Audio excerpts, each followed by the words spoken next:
and welcome to my 2022 bullet journal walkthrough. So I thought before I start filling everything in, I would go through and show you how pretty it looks when it's all blank before I start ruining it. Also, check out these adorable stickers. Look how cute they are, so cute.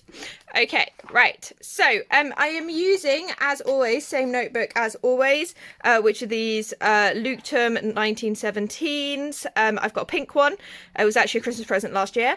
And I'm using the dotty one. So if you look, you can see, look, there we go. It's the one with the like little dots that's designed for bullet journaling. So here's my title page for 2022. Very colourful, very beautiful, very pretty. There is lots of like really bad smudged gold throughout this. You can see that I just already smudged over there.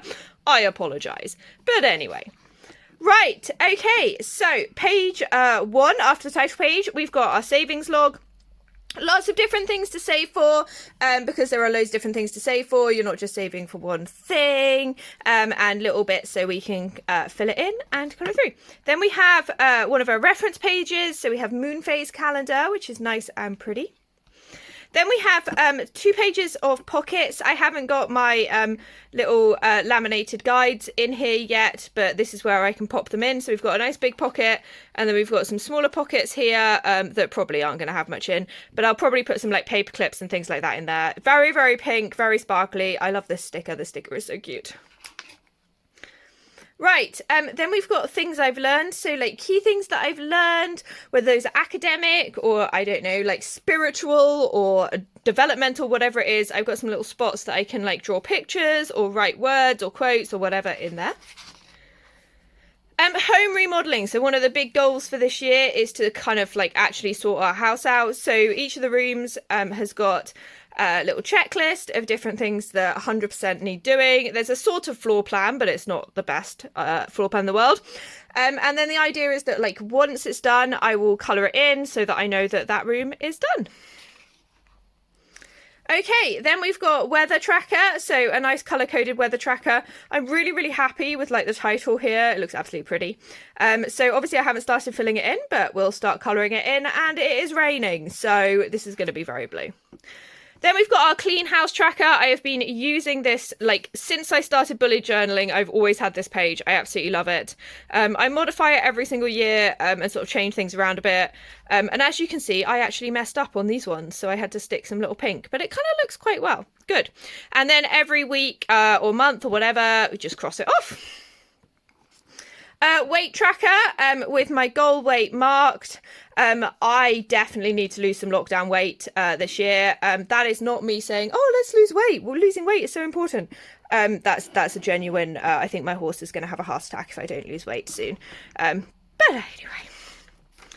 Okay, then we've got our word of the day. So space for enough words for every single day, 365 tiny little squares. So we can write in a word to sum up every single day. I started doing this a couple of years ago, and it's a really nice way of journaling and looks really, really good.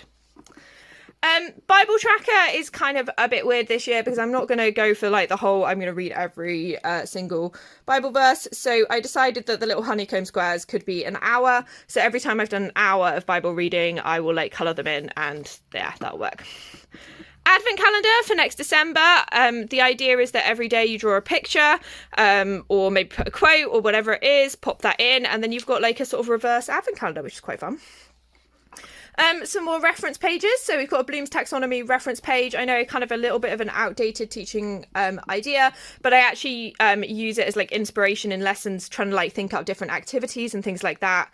So you can see like loads of different like activities or question sort of routes and things like that. Ideal day or week, like time split, probably more likely week. So you can see sort of the percentage of time that I want to be spending on the sort of different areas of life over the week using my time tracking. 2020 memories. So again, space to put in like pictures, like cut out and print out photographs or quotes or whatever for like the key things that have happened this year, and then space for like the 6 like key things: loving, eating, feeling, reading, moment, and music. Then we've got my daily schedule pages, so you can see which days I work. I have been, since I was about 17, blocking my time and planning out with this level of detail. It's insane, but it helps me to manage like my ADHD and actually keep organized. So it works really, really well for me. So you can see each page here. You don't need to really know. And then I sort of made it pretty. Oh, look, shiny paper again. And this cute dog in a Christmas hat. There we go.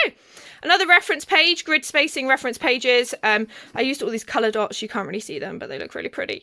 Really, really helpful for when you're drawing out your bullet journal to actually have grid spacing there for reference. Important dates that I haven't really filled in properly yet to put in for throughout the year.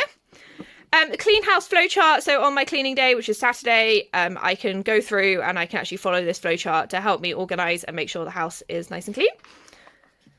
We've got project planning. So each month I've got a different project that I want to complete. So this January, I want to make a little chicken swing. And then right through to December, where I'm going to make a cutting board using my Cricut.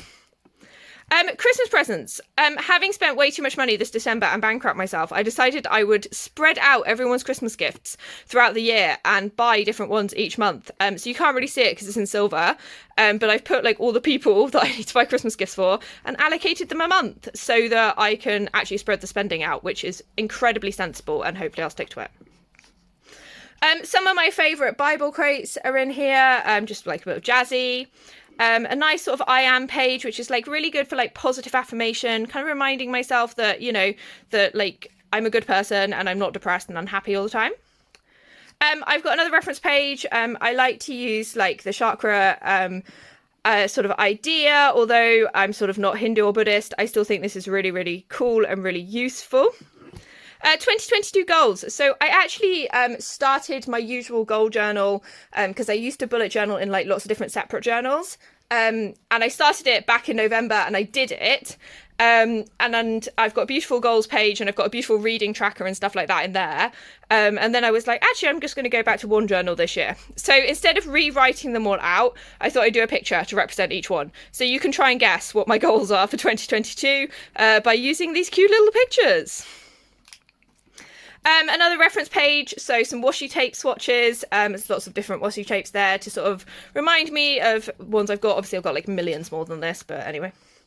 Then pen swatch page. So my main highlighters, my main colouring pens and my main colouring pencils, so that I've got a reference of what they actually look like, which I have successfully not used and coloured things in the wrong colour already. Another sort of positive affirmation. These are my 5-year goals and I've put them on this like my ideal life page as a sort of reminder of like where we're going and what we're trying to reach. Then I've got this really cool homesteading knowledge reference page. So it's got like instructions on how to can things, which is one of my things I want to make sure that I'm actually doing this year.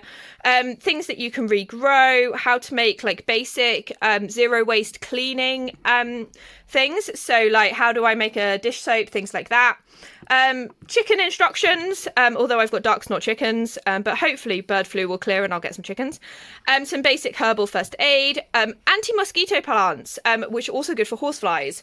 I am highly allergic to biting insects, so anything that helps prevent them is really helpful. Then we've got my garden plan. Obviously my garden's a lot bigger than this, but this is the kind of bit of the garden I want done by the end of this year.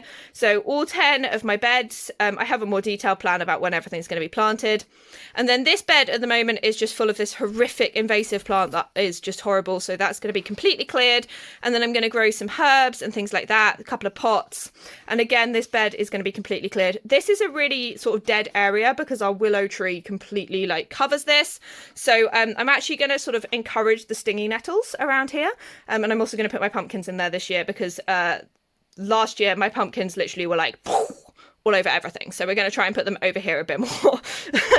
And then hopefully my raspberry canes will come up over here and not here, which is where they're currently coming up. So we're going to try and persuade the raspberries to sort of stay over there and stop going over here. And look, there's a little duck because my friend bought me plastic ducks, even though they're not allowed. Real ducks not allowed in the pond. An essential oils reference page, so some sort of blends to help with different things like sleep or invigoration, things like that, but also really good for like my candle making. Emotional triggers of colors. Again, these are kind of like a candle making reference page, because I think like it's really helpful if you are making candles that are kind of invigoration, that you try and use colors that kind of meet with those emotional triggers and match up. Again, a bit more herbalism that kind of, again, fits in with the like candle making and sort of my general kind of try to use like herbal remedies as much as possible, apart from things that genuinely don't need herbal remedies. Some edible flowers to help with like foraging, but also some ideas as to things I can grow in the garden and then use that look pretty. Spice blends, because again, I don't like buying pre-packaged products, so trying to mix up my own spices is really important. So things like tacos, fajitas, the Italian one that I use for like bolognese and pizza sauce and things like that. An emotion sensation wheel, which is really helpful if you're neurodivergent and you often struggle to identify emotions. This is a really, really good way of sort of explaining to you, like, what are you feeling and what does that actually mean? Look at this cute elephant washi tape. It's adorable. Photography cheat sheet, another really important reference page if you're on me and you can never remember what anything means. That's really, really helpful for when I'm doing my photography, particularly for like my model horses, in remembering what I've actually got to do as my settings. And finally, and I'm going to do a separate one for January, the Who I Am in Christ page. So just some like affirmations. Again, there's lots of positive affirmation pages in this year's bullet journal to really remind me like who I am and what's important and all of that kind of stuff. And sneak peek. So make sure you subscribe to our channel, and please check out the next video where I'm going to go through my January setup.